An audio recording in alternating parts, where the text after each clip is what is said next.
This is a video adaptation of Appendix 20, titled Quran, Unlike Any Other Book, from Quran, the Final Testament, Authorized English Version, translated from the original by Rashad Khalifa, Ph.D. The appendix contains many references to verses from the Quran. For ease of listening, these references have been left out of the audio track of this video.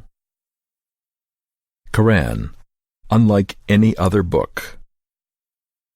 The Quran is God's final testament to the world, and He has pledged to protect it from the slightest distortion. Thus, the Quran is surrounded by invisible forces that guard it and serve it. Unlike any other book, the Quran is taught by God. He teaches us what we need at the time we need it. This is why we read the Quran hundreds of times without getting bored. We can read a novel, for example, only once. But the Quran can be read an infinite number of times, and we derive new and valuable information from it every time. On the other hand, the insincere readers, those who read the Quran to find fault with it, are diverted from the Quran. In fact, God's invisible forces help them find the faults they seek.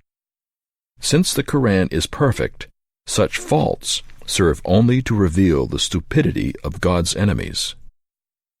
God uses His own attributes to describe the Quran. He calls the Quran Azeem, great; Hakeem, full of wisdom; Majid, glorious; and Karim, honorable.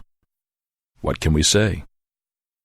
Since the Quran is God's message to all the people, regardless of their language, the Quran is accessible to the believers regardless of their language. This explains a profound phenomenon. The believers who do not know Arabic know the Quran better than the Arabic-speaking unbelievers. Because of the invisible forces serving the Quran, it is readily and enjoyably accessible to the sincere believers and utterly inaccessible to the unbelievers. The transcript of this appendix is available at masjidtucson.org in the Quran Appendices section.